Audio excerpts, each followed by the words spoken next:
Hello दोस्तों, 3 दिसंबर 1984 रात के 11:30 बजे राघव की नींद आधी रात में खुल जाती है। उन्हें एक बहुत ही बेकार सी स्मेल आ रही होती है और उनके आंखों में जलन हो रही थी। बाहर निकलने के लिए वो लोग अपने घर का गेट खोलते हैं तो पाते हैं कि बाहर लोग भाग रहे हैं और शहर में एक कोहरे का चादर छाया है। शहर में लगा हुआ इमरजेंसी अलार्म भी बज रहा था और लोगों के खांसने और रोने की आवाजें आ रही थी। बात हो रही है भोपाल शहर की। ये कहानी है इंडिया के सबसे खतरनाक इंडस्ट्रियल डिजास्टर की, जो कि यूनियन कार्बाइड के फैक्ट्री में हुई, द भोपाल गैस ट्रेजेडी।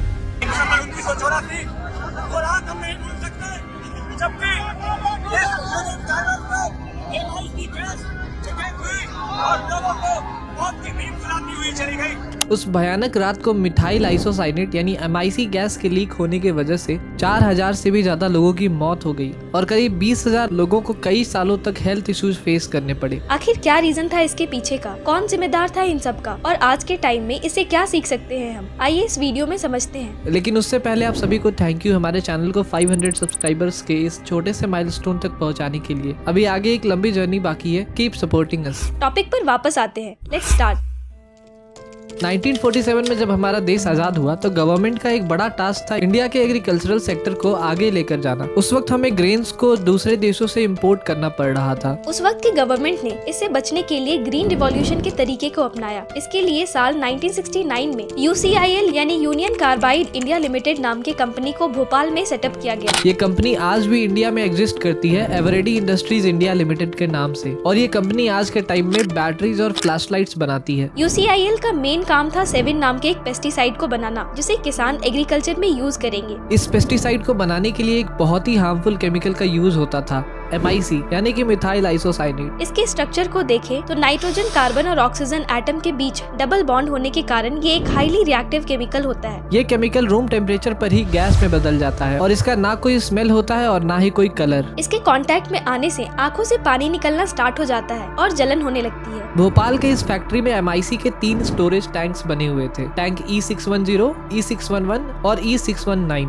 और 3 दिसंबर की रात को इन टैंक्स में 68,000 लीटर MIC लिक्विड स्टोर करके रखा हुआ था। सेफ्टी रेगुलेशंस के अकॉर्डिंग इन टैंक को आधा ही भरा जाता था, बाकी के टैंक को नाइट्रोजन गैस से प्रेशराइज कर दिया जाता था ताकि किसी तरीके का मॉइस्चर इन टैंक में एंटर ना कर पाए। किसी भी तरह के एक्सीडेंट से बचाने के लिए UCIL फैसिलिटी में कई से सेफ्टी सिस्टम्स लगाए गए थे, जिनमें से 3 मेन सिस्टम्स थे, स्क्रबर्स, वाटर स्प्रेइंग सिस्टम्स और फ्लेयर टावर। स्क्रबर से गुजरने पर MIC इसके द्वारा अब्सॉर्ब कर लिया जाता था। वाटर स्प्रेयर को गैस लीक के कंडीशन में इन हार्मफुल गैसेस पर स्प्रे किया जाता था ताकि ये गैसेस पानी में मिक्स हो जाए और एटमॉस्फेयर में रिलीज ना हो पाए। इसी तरह फ्लेयर टावर्स का काम था प्लांट से निकलने वाले हार्मफुल गैसेस को एटमॉस्फेयर में रिलीज होने से पहले ही जला देना। 2 दिसंबर के दिन MIC प्लांट के सुपरवाइजर ने वर्कर को पाइप्स को साफ करने का ऑर्डर दिया। यूजुअली ये काम पानी को यूज करके होता था। इन पाइप्स में पानी ऐड करने से पहले MIC टैंक के इनलेट पाइप्स में एक स्लिप बाइंड लगाया जाता था, जो MIC टैंक में पानी को एंटर करने से रोकता था। लेकिन उस रात ये स्लिप बाइंड नहीं लगाया गया था, जिस वजह से पानी MIC के टैंक में एंटर कर गया। मिथाइल आइसोसाइनेट जब पानी के साथ रिएक्ट करता है तो बहुत ज्यादा हीट प्रोड्यूस करता है, जिसकी वजह से ये गैस में बदल जाता है। इसके साथ साथ पाइप्स में जंग लगने के कारण आयरन ऑक्साइड भी इसमें मिक्स हो जाता है, जिस वजह से ये और भी खतरनाक हो जाता है। रात के 11 बजे कंट्रोल रूम में बैठे ऑपरेटर ये नोटिस करते हैं कि टैंक E610 में प्रेशर 2 PSI से बढ़कर 10 PSI जितना हो गया है, लेकिन नॉर्मल रेंज 2 से 25 PSI होने के कारण वो इसको इग्नोर कर देते हैं। रात के 11:30 बजे प्लांट वर्कर को स्क्रबर के पास MIC के लीक होने का पता चलता है। ये वर्कर्स वाटर स्प्रेयर्स के मदद से पानी स्प्रे करने लग जाते हैं इस लीक के इफेक्ट को न्यूट्रलाइज करने के लिए। लेकिन वाटर स्प्रे सिर्फ 15 मीटर तक के हाइट पर ही स्प्रे किया जा सकता था,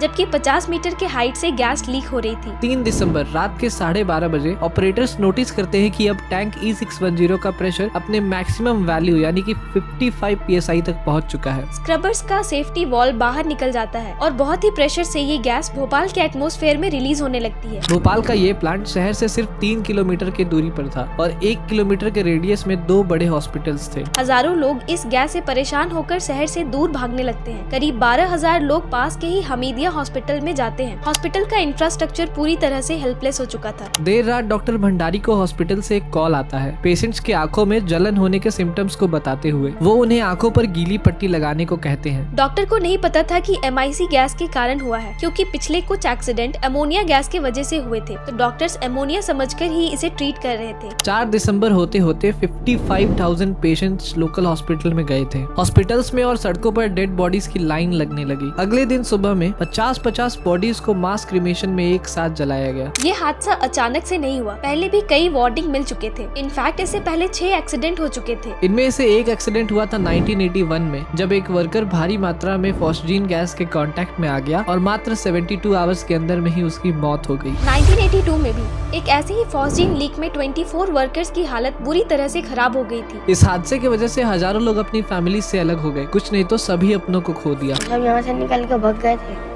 तो बता रहे थे कि कोई 2 की लाश अभी भी पाई गई, मदर और फादर की।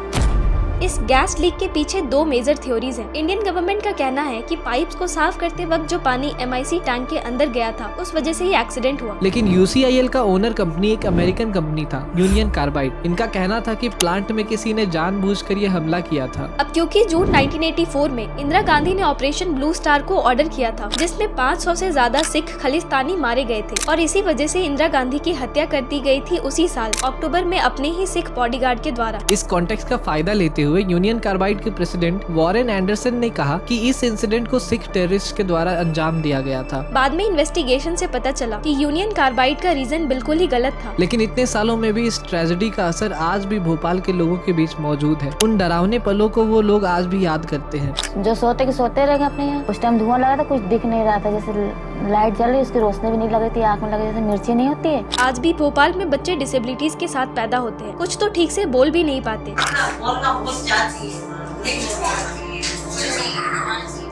हादसे के बाद इस प्लांट को क्लीन तो किया गया, लेकिन यहाँ के केमिकल्स आज भी बारिश के पानी के थ्रू जमीन में जाकर ग्राउंड वाटर को लगातार पॉल्यूट करते हैं। इस हादसे से केमिकल इंडस्ट्री में सेफ्टी और रेगुलेशन को लेकर काम इम्प्रूव हुए। कई कंपनीज और यूनिवर्सिटी ने भी अपने करिकुलम में इंडस्ट्रियल सेफ्टी जैसे सब्जेक्ट को इंक्लूड किया। और फॉर्चुनेटली इस लेवल का हादसा हमारे कंट्री में दोबारा फिर देखने को नहीं मिला। इस वीडियो को लास्ट तक देखने वाले लोगों के लिए हमारा एक मैसेज है। हम अपने वीडियोस के थ्रू एजुकेशनल अवेयरनेस को स्प्रेड करने की कोशिश कर रहे हैं। अगर आप इसे कनेक्ट कर पाते हैं तो support us, visit our channel and explore our videos. Limited resources में भी अच्छा कंटेंट आप तक लाना हमारा मिशन है। We are constantly trying to improve our content. Thanks for watching, see you in the next one.